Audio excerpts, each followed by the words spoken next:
Hi everybody, welcome to AI TV. We're broadcasting live from AI Expo Africa 2020 online. Our online edition, because of COVID this year, we took our conference virtual, and our media center and AI TV is also virtual. We're using Zoom. One of the upsides of our online conference this year has been able to reach so many new people around the world.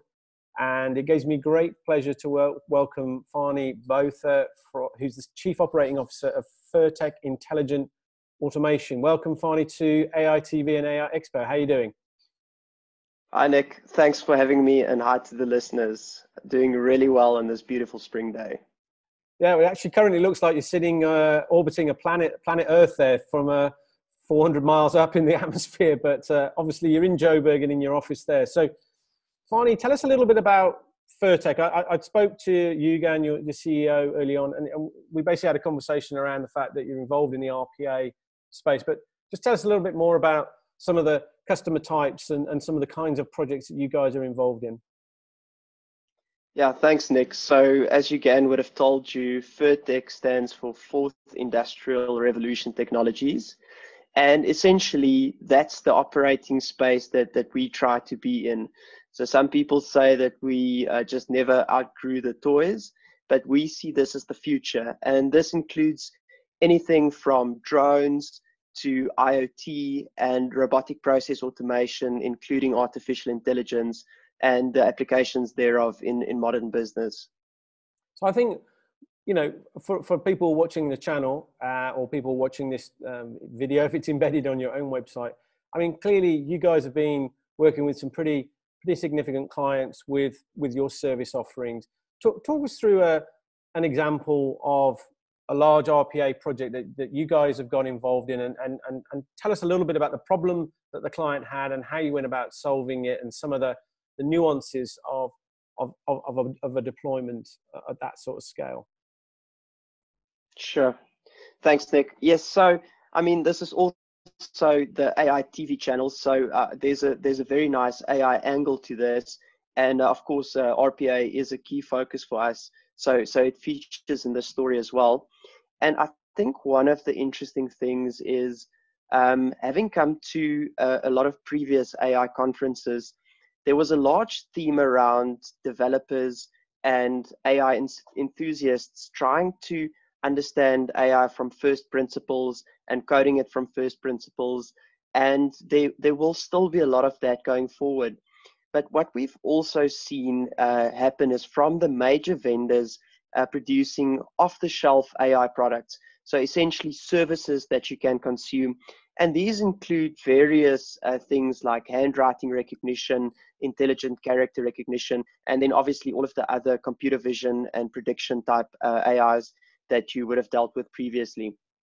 Now, RPA on its own has been a very powerful up-and-coming technology in terms of automating very repetitive back office operations, especially starting in the office of the CFO often, but then extending to other administrative functions where you can find those tasks that humans these days really don't need to be executing anymore, because they are so rule-based and they are so repetitive that those humans are better spent using their creativity and let a robot process take care of the repetitive stuff.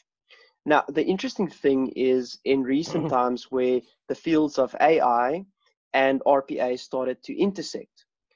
And one of these very interesting use cases we are seeing is in the field of document understanding. So if you don't mind, I'd really like to tell you about a use case that we recently came across and that we're busy with in the public sector. Yeah, please do. So one of the ironic kind of situations that we find ourselves in is that we are in a more digital era than we've been ever before. Yet, in a lot of places, we seem to gravitate back to paper.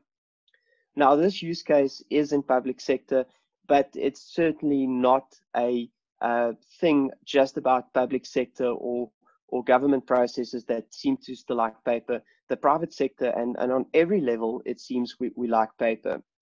Now, the ironic bit is even if you get a human to fill in a document, these days, the endpoints for all of those documents ends up being in some kind of a computer system.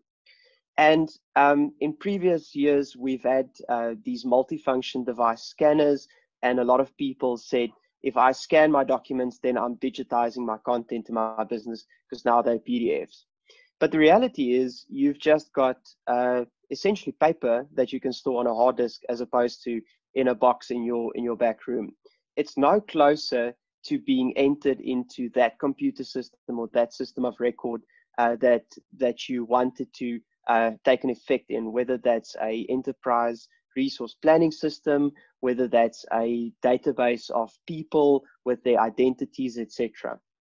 So now, with the RPA being fully capable of taking PDFs from different locations, such as FTP servers, email inboxes, or any kind of database really, and this RPA being able to interact now with these AI models that can perform optical character recognition, but more importantly, intelligent character recognition and handwriting recognition, it starts to open up a field where the moment that you still have to enter a form manually with your pen and ink, there's no reason why that form couldn't be completely and to a very high level of accuracy digitized within the next 5 to 10 minutes after it went through a scanner. And in this specific use case, we are looking at up to 12 million handwritten forms, and to be able to digitize those using a combination of RPA with document understanding and AI. And not only is this speeding up the process that you would have had to do by using humans, but you also dramatically drive down the error rate. And the people that would have been those data capturers can now only manage by exception. So where a specific digitization event came back with a low level of confidence, you can route those to humans to review those specific cases and just correct 1 or 2 characters. Yeah. And we're really seeing this as a game changer. Yeah, look, I mean, I think any organization that believes that you still don't need a human in the loop, particularly for, as you say, when it comes to processing stuff that's sort of like documentation that's had an element of human origination, so a signature, and then it requires some sort of processing. You need, for the exceptions, you need that human in the loop to maybe do secondary verification, particularly maybe if it's a claim for insurance or something like that, and for it to throw up the anomalies that need that human interaction. When you said 12, did you say 12 million documents? Yes. And was that 12 million as a sort of legacy repository, or was this 12 million during a given time of active processing of information? So this is a specific campaign that's being run by this institution, and this campaign seeks to get all of the potentially qualifiable entries into the campaign, but then to qualify out on very specific criteria in a very short space of time those that are not really the most ideal candidates for this specific process. Now, because it's such a time-sensitive process, and because the addressable potential candidates is a number of 12 million applicants, the committee that looks after this process really tried to open their minds around how they would attack this differently, because in all previous cases, similar institutions would have not even considered other digitization technologies. And so it's actually quite an interesting story of how the need for a different approach to technology came about. And it's simply the case that they were looking at a much shorter space of applications and also evaluation when they realized they would need in excess of 1,000 people to actually be the data capturers for this process. And when we started presenting the digitization technologies to them, the dramatic reduction in error rates came out as a almost unexpected benefit and a really nice surprise to also add to the list of return on investments or kind of use case benefits. So it's sort of like a high volume, short time period where a lot of information needs to be processed to make a decision.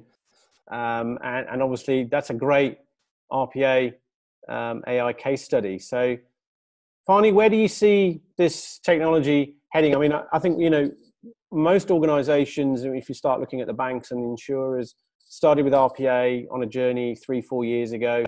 But now they're getting to this point where they're wanting to augment other aspects of their processes with the AI. Are you seeing, you know, this kind of forging of AI and RPA becoming more intertwined, more common? And you think more customers are going to ask for it?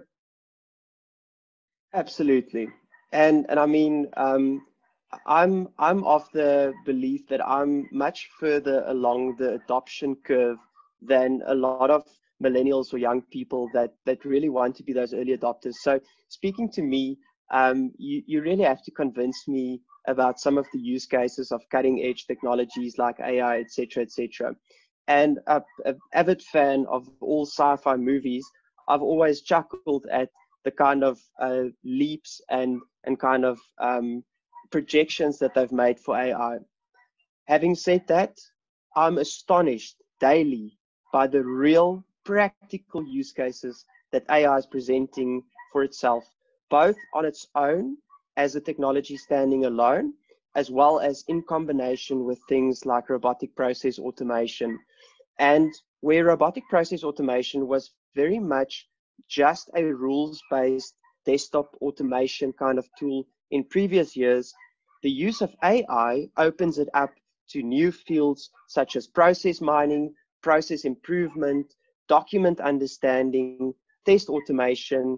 And I mean, just recently, we've run a massive systems upgrade of a large enterprise system that would have previously taken a very tedious amount of repetitive testing.